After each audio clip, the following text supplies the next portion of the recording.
Hey everybody, welcome back to Tim Travels. It's in a couple of days, I think. So I am in Massachusetts. I'm not exactly sure. I'm not too far from Lowell on the 495 outer ring, or whatever you want to call it. It's kind of northeast of Boston right now.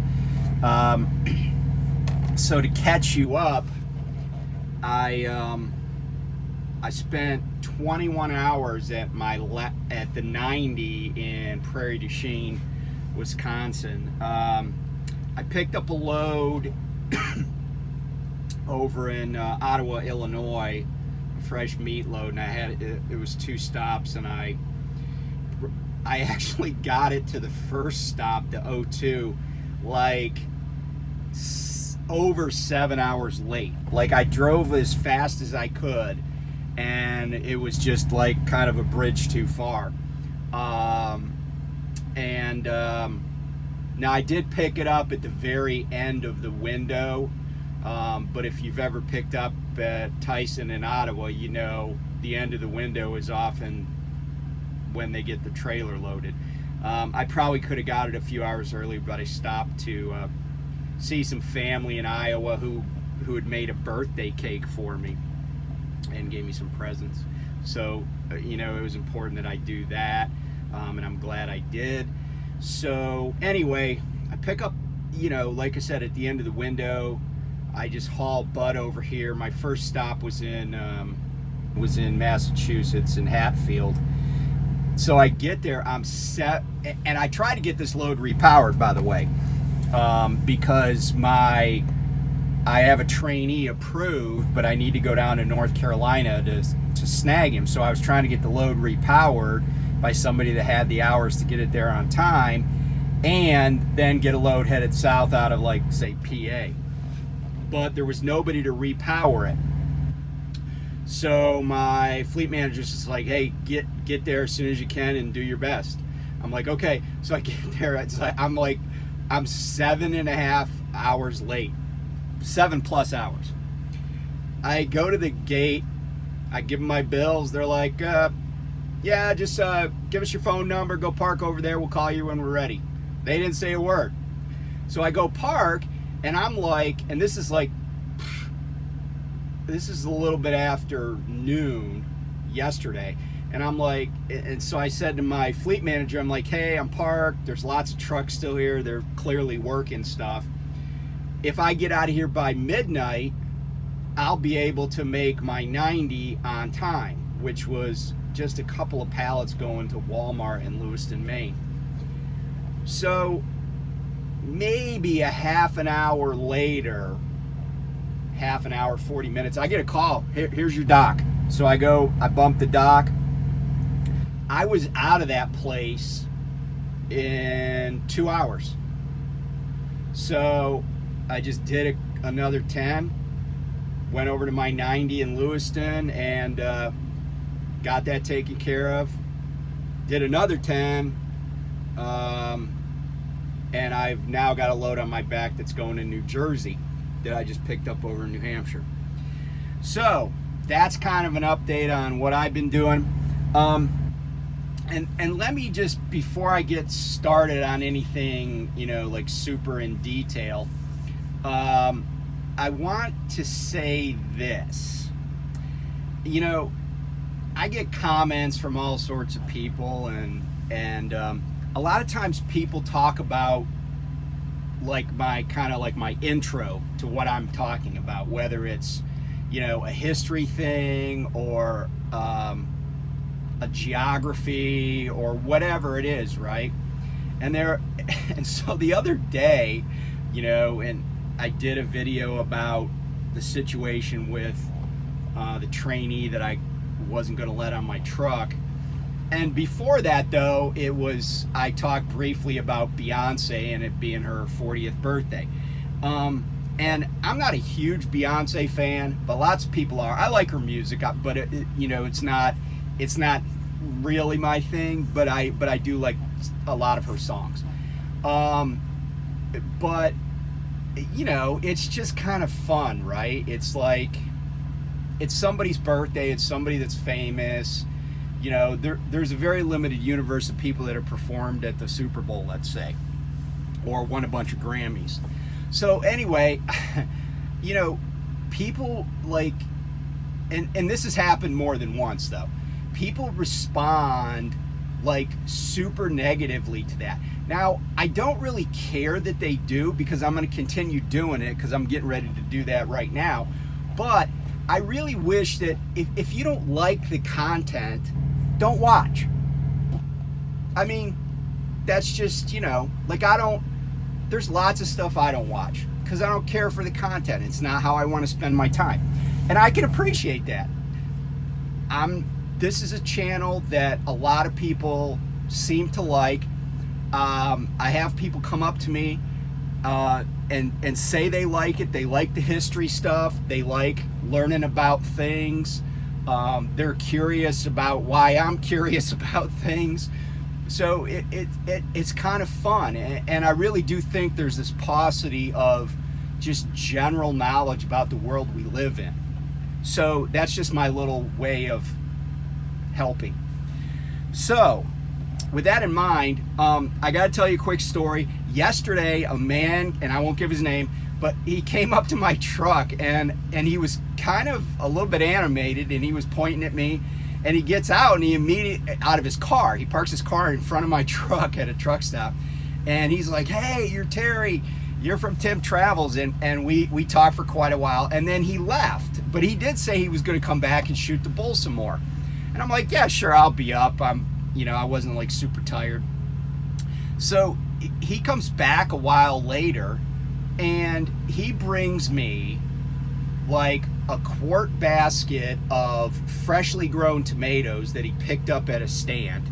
He brings me a ball of nice mozzarella cheese, a red onion, a loaf of sourdough bread, which, by the way, is like really good. It's like rustic. You know what I'm talking about. And a really nice like chocolate bar that had like bits of coffee in it.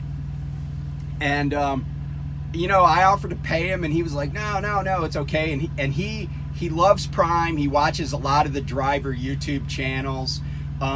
Heck, honestly, this he probably knows as much about the company as I do. He asked about my equipment. And by the way, he does have a CDL. He's driven OTR over the years, and he's kind of working a local job. But he did mention coming to Prime. So anyway, he knows who he is. I appreciate it so much. And by the way, he's one of the people that likes talking about the history stuff.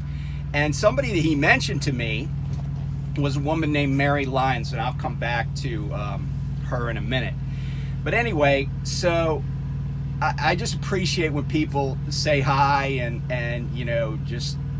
especially brought me a bunch of nice food. And by the way, I ate a bunch of the tomatoes. They were so delicious. I got 2 left. They're probably not going to survive the night because I'm going to eat them for dinner in a little bit.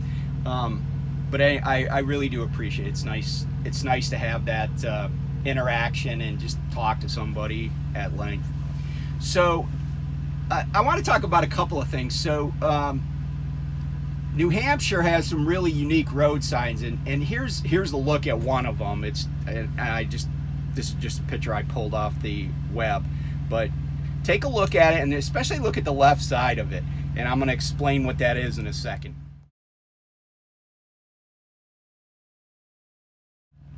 Okay, so the New Hampshire road sign represents a rock formation that's near Franconia Notch, New Hampshire, and the rocks kind of give a profile view of Abraham Lincoln. Now, this is not something like Mount Rushmore where somebody went up there and with a jackhammer or whatever and chipped away and made this profile of Lincoln. This is naturally occurring, and it only occurs from one side.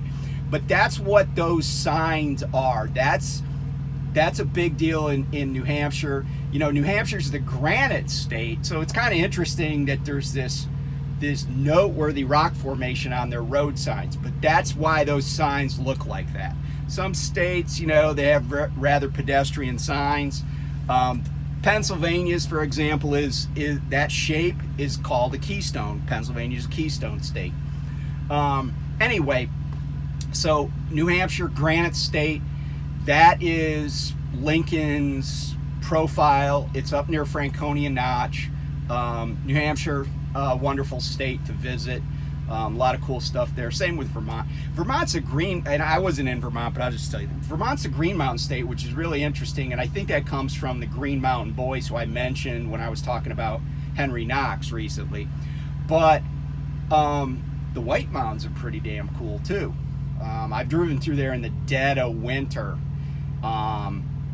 in my Sprinter, not in a semi. But yeah, I went to a town actually called Lincoln, Vermont, I believe. I had a delivery there, and it was the middle of winter at night, and I met this guy at his house and brought him a piece of furniture. So that's about New Hampshire, where I was, where I did this pickup. And we've talked about Maine in the past, but I want to talk about a place that I was yesterday in Hatfield, Massachusetts. But really I want to talk about Amherst, and that general, you know, the whole area around there, Hadley. So Amherst is the home to UMass, University of Massachusetts. That's like the flagship university. There's other UMass campuses, but that's the flagship one. And then there's also Amherst College there.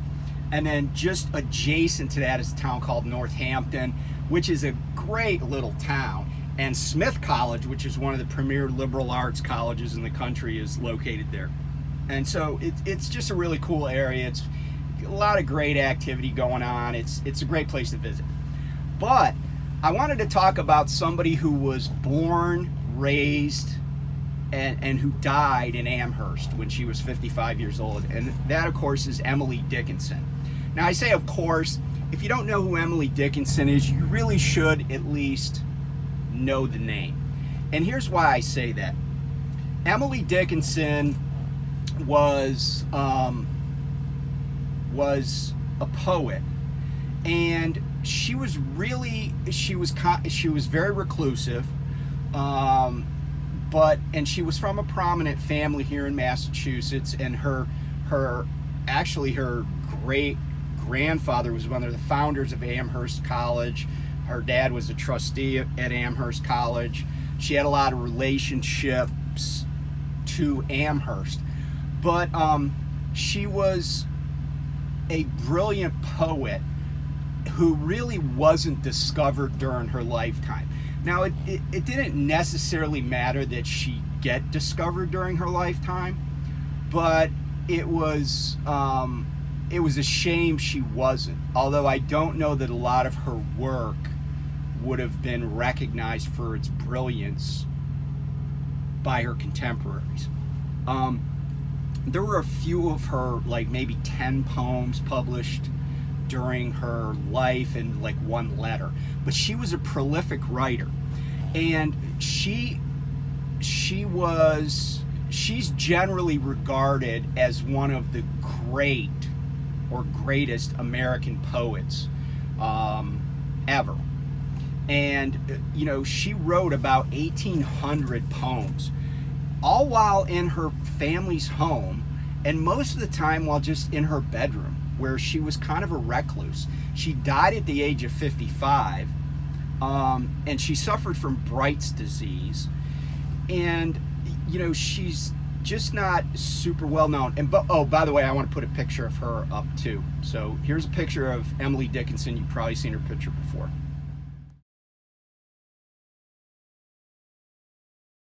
So anyway, that's Emily Dickinson. She was very spiritual though, and she attended. And I mentioned Mary Lyons earlier. Mary Lyons founded a place called the Mount Holyoke Seminary for Girls. It basically had been a men's school, but then it was converted, and girls could go there. And Emily went there with her sister, her younger sister, and then basically just came back home. And that institution still exists today. It's Mount Holyoke College. So she went there for a period of time. It wasn't like a 4-year course of study where she got a bachelor's degree, which is not uncommon. I mean, that's kind of how higher education was back then. It wasn't maybe as formalized in terms of producing a sheepskin, if you will. But anyway, Emily Dickinson spent basically her whole life in and around Amherst, and produced, like I said, an enormous amount of brilliant work. If you've never read any of her stuff, it's kind of it's good stuff. It's good stuff. It probably doesn't meet everybody's requirements for poetry, because she didn't really use a lot of the accoutrements of verse that some people are used to, you know, like couplets or something like that. But she really contributed a lot to American literature, American poetry, I guess, if you want to differentiate those two categories. But so Emily Dickinson. So anyway, and I should also say that I guess a gauge of how important her work has turned out to be is she's been translated basically into every major language in the world, and has inspired so many other works of art, whether it's actual fine art or plays or TV shows in lots of places. So she's very influential. So anyway, I thought you might be interested in that. So real quick, let me see how we're doing on time. I want to talk about the law for a second. And I want to talk about, you know, and I'm thinking about doing a live show about the law generally, but really how it pertains to people that are truck drivers, people that are employees of companies, people that are independent contractors, because, you know, some of my videos elicit a lot of comments, and there are a lot of people in America who think they know the law, and they don't. And that's not necessarily an indictment of them, to use a legal term. It's not necessarily an indictment of them, but I've always believed that it's important to know what you don't know, and, you know what you're going to need help with. And, you know, when I used to tell people, I used to go to networking meetings, and, you know, part of my sales pitch for my firm, for my services, was that, you know, I would be in a room full of other professionals, business people, you know, self-made people, if you want to call them that, you know, business owners. And I always respected the intelligence of those people, because they were successful at stuff, whether it was, you know, graphic design or printing or landscaping company or being a plumber. You know, they all had very valuable skills because they were able to monetize them. And, you know, if you ever needed a plumber and you can't get one, you know how important that is. So, but what I used to say to people is this: I think I'm a bright guy, but I don't do dental work on my children. And the reason I don't is because even though I'm a bright guy, I'm not a dentist. I'm not a dentist. You know, I don't neuter or spay any of my animals. I mean, conceptually, I know what's done, but I don't do it. Why? I'm not a veterinarian. Plus, I don't want to hurt them. You know, there's lots of stuff I don't do. I don't do my taxes, right? Because first of all, I hate that. But second of all, I'm not a CPA, right? I'm not trained in that. I know a fair amount about taxes, enough to advise business owners, but I'm not a CPA. There are a million things I don't do because I'm not that. You know what? I don't work on the engine on my truck. I know a lot about it. I drive the thing. I know what to check on it. But at the end of the day, I don't work on that engine really. Why? I'm not trained in it. I'm not the expert. We have people that are, but I'm not one of them. So the law is kind of like that. Lots of people know what they think is the law, what they think is legal, okay? And that misinformation is just multiplied over time. And so I want to just address one thing, kind of one legal thing. And, you know, a lot of people said in comments to my previous video, oh, you don't have the right to ask somebody their medical history. That's illegal. Well, let's just define what the word right means, okay? And what legal means, etc. And a lot of people cited HIPAA, even though they don't even know the actual correct abbreviation, which tells me they definitely haven't read the law.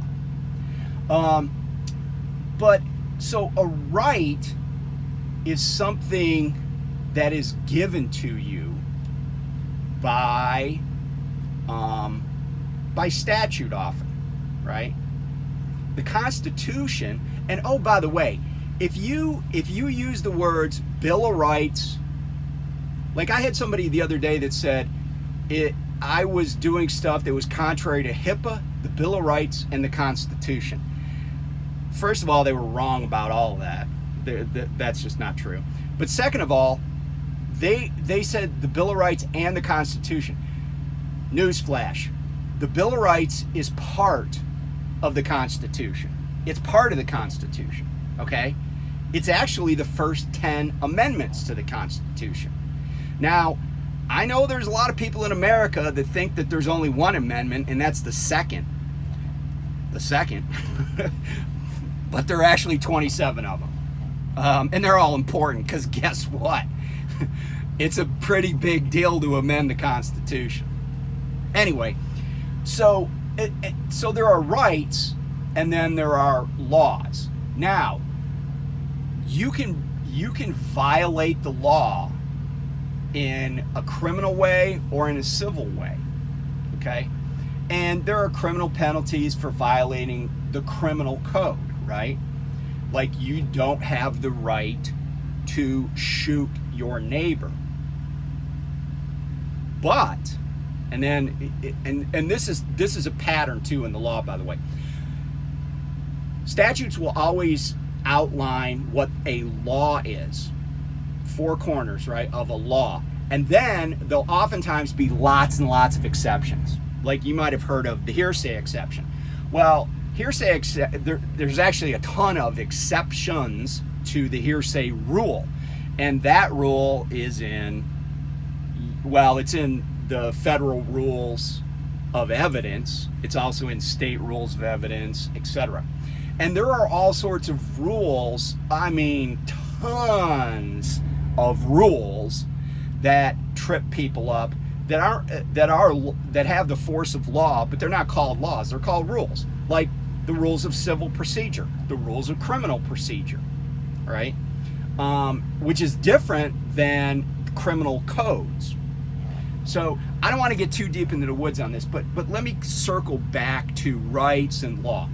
Okay, so I'm not going to go deep into HIPAA because HIPAA has lots of requirements for, medical providers, people that do EMR, which is electronic medical records, etc. And by the way, that crap is getting violated all the time because, every single day some hospital's getting hacked, right?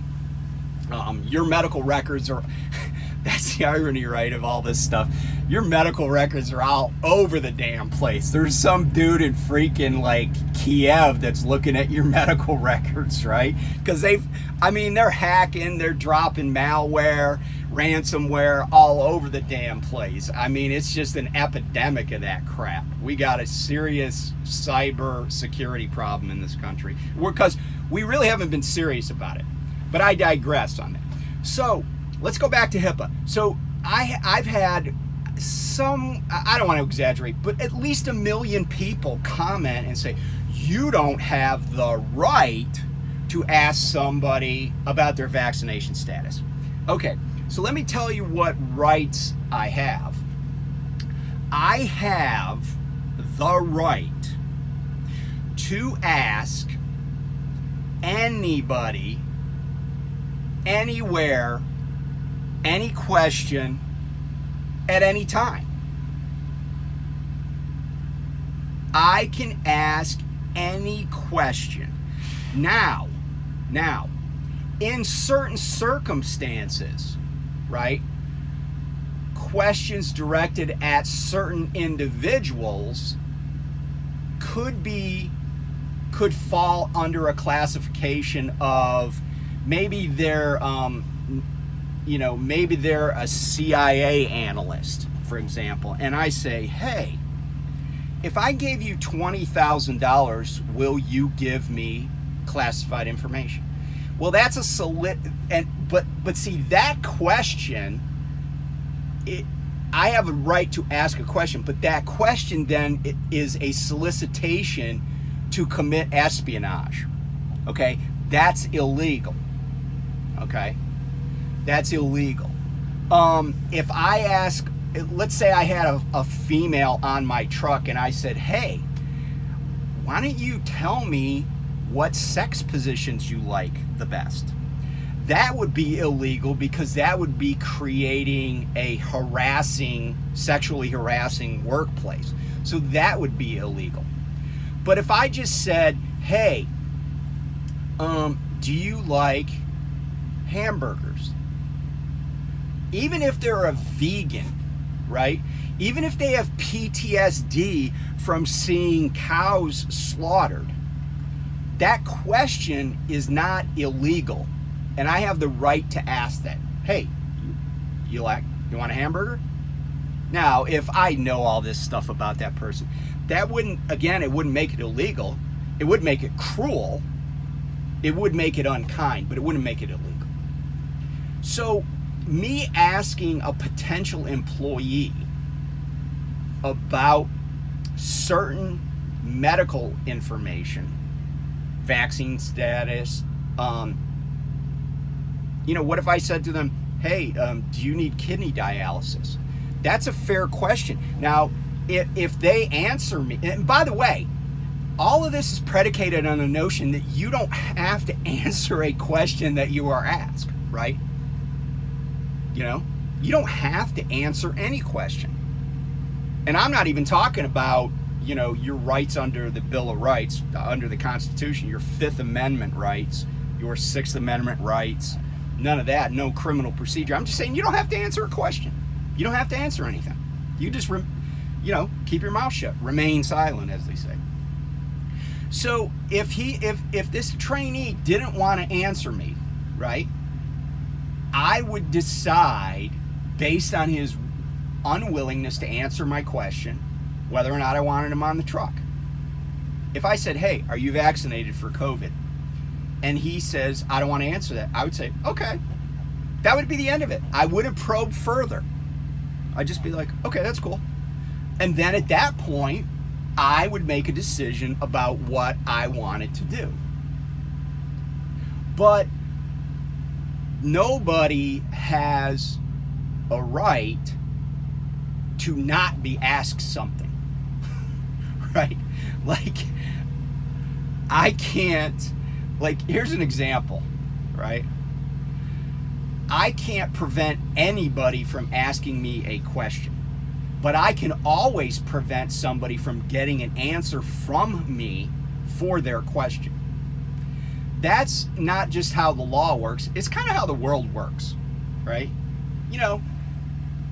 Your mom goes in the kitchen, you're 5 years old, you're an only child, there are no cookies left, and there's just an empty wrapper of a giant pack of Oreos on the kitchen floor. Now, your mom knows what happened. Sorta. She does, because she's the mom. But if she asks you a question, right, you can remain silent even if you're 5. She could say, hey, did you get into the Oreos and eat them all? Now, some kids won't answer at all because they don't want her to know the truth, but they don't want to tell a lie either. So they just remain silent, which is perfectly permissible, right? Like, that's the thing. You don't have to answer a question if it will incriminate you. And then maybe the mom will be like, look, I want you to tell me the truth. Now, mind you, the non-answer is not false. It's just a non-answer. She's like, I want you to tell the truth. Can you just... But really what she means, what she's meaning is, I want you to own things when you do them wrong. I want you to admit to mistakes, which is different. But, and I don't want to get into too many semantics here, but it's just, you know, everybody has the right to not answer. Now, if your failure to answer something will prevent you from getting a job, that's okay. It's like there are people that refuse to take drug tests. Say, hey, you know, we'd love to hire you, but we need you to take a drug test. And then they give the person the paperwork, and that person never shows up again. They don't go to the drug test, they never show up again, right? That's a non-answer. And it's their right to not answer. But it's also the company's or the individual at the company, the HR director, it's their right to ask somebody to take a drug test. Because that is an ask. That is a question. It's a form that says, hey, we have a question about the contents of your body. Go pee in a little tiny plastic bottle, and then we're going to give your urine, your bodily fluids, to strangers, and they're going to let us know, without you having any ability to argue against it, they're going to let us know if you smoked dope last week. That's how the world works. And that's also the law, at least in the United States. So, I'm sorry if I bored you. I'm sorry if the truth is hard to hear. I'm sorry if the law doesn't exactly work the way you and all your buddies at the coffee shop think it does, or how you suppose it should work for people like yourself. But what I'm telling you is exactly how it does work. And I mean, I'm not trying to beat a dead horse here, but if I still have a law license. I graduated in the top half of my class from a pretty good law school. I don't make it a habit to go around asking people things which I know would be illegal to ask. Like, I don't engage in solicitation to commit espionage. I don't engage in questions that would be sexual harassment, because that's against the law. But I know what I can ask, and I know what I can do. And I mean, not to put too fine of a point on it, but I know my rights too. And I know what, I know how to maneuver in this world. You know, I know how to make my way through the world. So I appreciate it if you watched this long. I hope if you didn't know what I just said, you learned something. And I'm happy to answer comments and concerns. But I really wish people would take a step back and think through things instead of just reacting. I mean, I've knee-jerk reacted to lots of stuff in my life.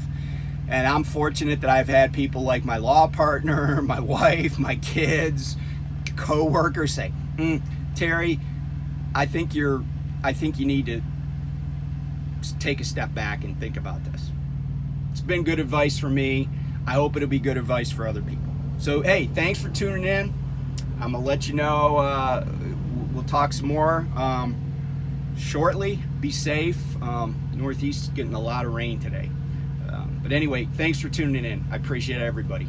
Bye.